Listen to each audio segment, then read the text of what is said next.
ये धर्म का जो आयोजन है वो शांति का संदेश देने के लिए ही किया जाता है।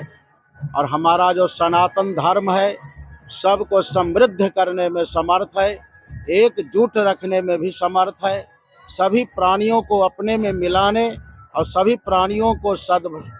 प्राणियों में सद्भावना उत्पन्न करने में समर्थ है।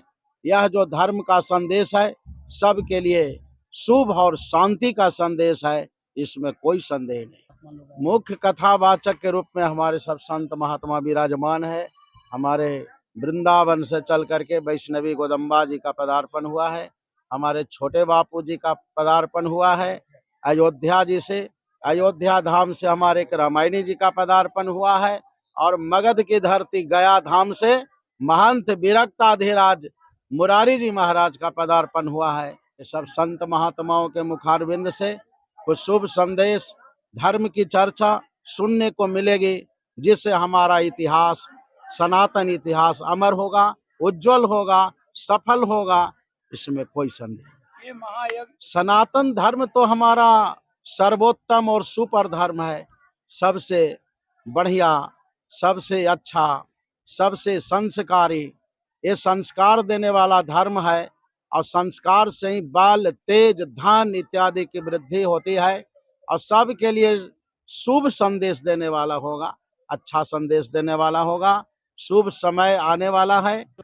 कलश शोभा यात्रा जो निकल रहा है, हाँ, उसमें महिलाएं ज्यादा है, पुरुष हाँ, कम है। साक्षात भक्ति है, भक्ति कहते हैं, शक्ति इसी कहते हैं। भगवान जो अवतार लेते हैं तो भगवान शक्ति के साथ आए। भगवान राम आए तो शक्ति है माता सीता, और शक्ति से ही मजबूत रहता है। अगर दो पहिया का गाड़ी है, एक पहिया अगर टूट गया, धुरा टूट गया तो विदुर हो जाता है। आपका पत्नी अगर मर जाती है तो आप ज्यादा दिन जिंदा नहीं रहेंगे। तो शक्ति है, साक्षात शक्ति है। बिना शक्ति के हम लोग पीछे चलेंगे नहीं, आगे आगे शक्ति, उसके बाद पीछे आप पुरुष चलेंगे। आत्मियों से क्या कुछ कहना चाहेंगे? कहना चाहना है यही कि जब जब होई धर्म की हानि, बाढ़ है असुर धर्म अभिमानी। जब असुरों के बाढ़ बढ़ जाता है, धर्म की गलानी होती है, अदा अदा ही धर्मस्या गलानी भवती भारत। जब गलानी होती है तो ऐसे ऐसे संत महापुरुष के प्रादुर्भाव होता है। तब तब होई विविध शरीरा, हर कृपानिधि सज्जन पीरा। सज्जन को पीड़ा हरने के लिए, दुख हरने के लिए ऐसे संत महात्मा के प्रादुर्भाव होता है। जो धर्म से, धर्म की गलानी हो रही है, धर्म जो जा रहा, असुरों के बाढ़ बढ़ गया है, तबाह लोग है, उसको दूर करने के लिए ऐसे महापुरुष के प्रादुर्भाव हुआ है।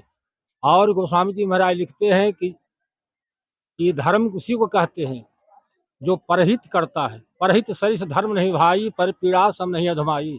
जो पराया को हित करता है, उससे बड़ा संसार में कोई धर्म नहीं है। पराया को जो पीड़ा पहुंचाता है, उससे बड़ा कोई पाप नहीं है। धर्म तो, और जग किया जाता है धर्म के लिए। जग से देवता प्रसन्न होते हैं, देवता प्रसन्न होते हैं। जग से अग्निदेव प्रसन्न होते हैं, हवन किया जाता है। और देवता अगर प्रसन्न हो गए, ब्राह्मण प्रसन्न होते हैं, तो प्रसन्नता के लिए जग किया जाता है। आज जो एक कलश शोभा यात्रा निकल रही है, ये कहाँ से कहाँ तक जाएगा? कौन कौन से देवताओं का प्राण प्रतिष्ठा होगा? यहाँ भगवान परशुराम जी, भगवान श्री लक्ष्मी नारायण जी, ऐसे भगवान के 6 विग्रहों की प्रतिष्ठा होगी। और यहाँ मंदिर परिसर से जो नवनिर्मित मंदिर है नारायणी सेना के द्वारा, यहाँ से लेकर के बाबा विटेश्वर नाथ मंदिर से जल लेकर के और हमारे सभी भक्त यहाँ आएंगे और इस महायज्ञ का मंगल शुभारंभ होगा। कथावाचक के लिए, कथा सुनने के लिए जो श्रद्धालु आएंगे जी, उनको कौन कौन से महात्माओं के द्वारा कथा सुनने का लाभ प्राप्त होगा? परम पूज्य महाराज श्री स्वामी जी महाराज विद्यमान है, श्री पुरुषोत्तमाचार्य जी महाराज और गोदम्बा वैष्णवी देवी जी हैं। और जैसा कि महाराज श्री ने बताया, रामायणी जी महाराज श्री अयोध्या धाम से पधारे हैं, और गया धाम से भी मुरारी जी महाविरक्त संत पधारे हैं। इन सभी महापुरुषों के द्वारा मानव कल्याण के लिए और धर्म जागृति के लिए, धर्म जागरण के लिए विविध ग्रंथों से भगवान के चरित्र और भगवान के आदेश और उपदेशों का यहाँ से प्रसारण किया जाएगा वक्तव्य के माध्यम से, जिससे समस्त मानव जाति का मंगल कल्याण होगा। और इसी निमित्त नारायणी सेना सदैव धर्म पथ पर चलते हुए और समस्त भारतवर्ष को चलाने का प्रयास कर रही है, और इसमें सभी भक्त मिलजुल कर भाग लें और धर्म पथ पर चल करके अपना कल्याण और राष्ट्र का कल्याण करें। इस महायज्ञ में आने वाले श्रद्धालुओं के लिए अपने मुखारबिंद से क्या कहना चाहेंगे?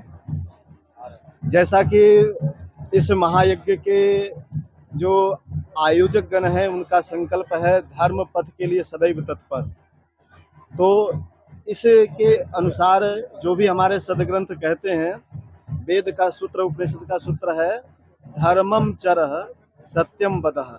धर्म पर चलना ही मानव का परम कर्तव्य होना चाहिए, पहला उसका उद्देश्य होना चाहिए। कदाचित धर्म पर चलना बहुत कम हो गया है, लोग केवल धर्म पर भाषण देते हैं।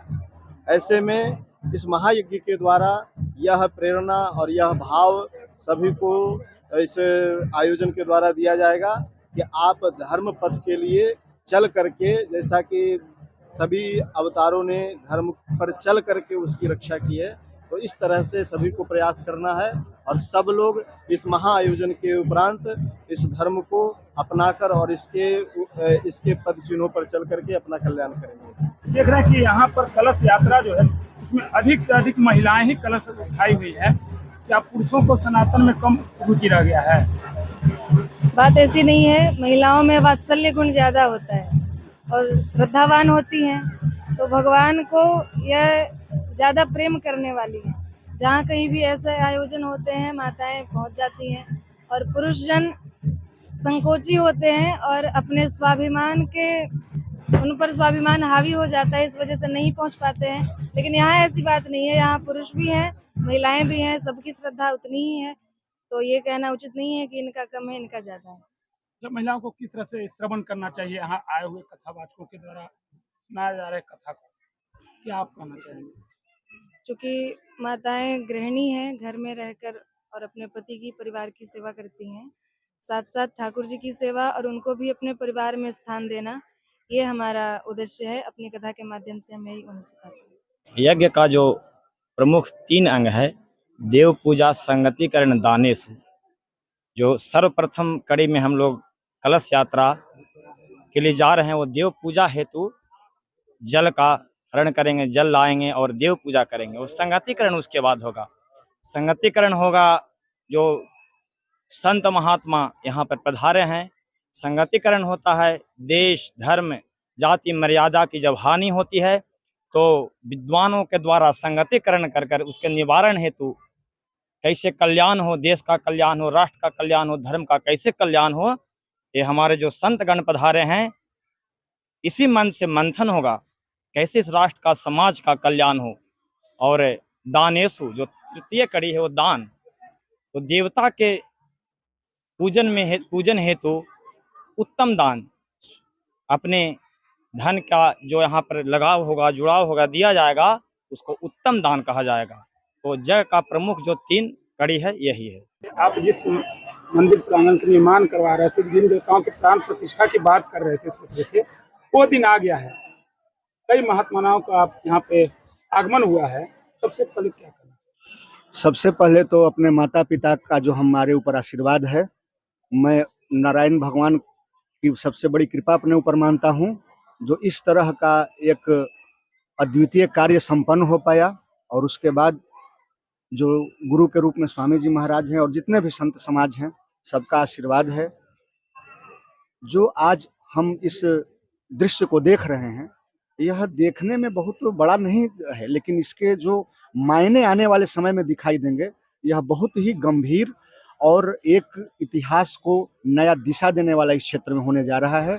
और ये कई महीनों से नहीं, आज 19 महीना पूर्ण, भगवान नारायण की असीम कृपा रही है कि 19 महीनों से लगातार कार्य चला, एक भी दिन कार्य बाधित नहीं हुआ।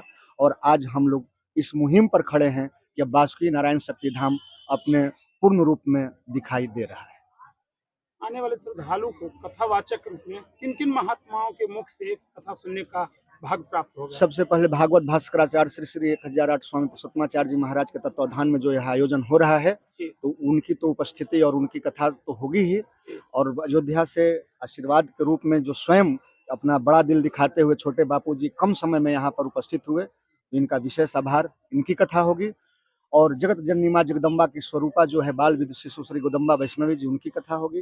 रामायणी जी का कथा होगा और पाठ पारायण में जो सिद्धहस्ता प्राप्त है, जो हमारे गुरुजी थे बैकुंठवासी, जो श्री धरणीधराचार्य जी महाराज, उनके परम शिष्य जो अपने मुडेरा ठाकुरबाड़ी के जो अभी वर्तमान महंत हैं, उनका पारायण भी होगा। इतने लोग अभी वर्तमान में उपस्थित हैं और फिर बाकी 7 दिनों में शायद जो भी है उन सबका स्वागत है।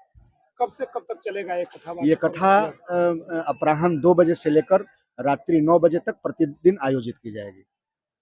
अब इतनी बड़ी में संख्या में श्रद्धालु जो आ रहे हैं, वो कैसे इस कथा का भरपूर आनंद ले, जो उनके लिए अमृत साबित हो, उनको क्या कहेंगे आप?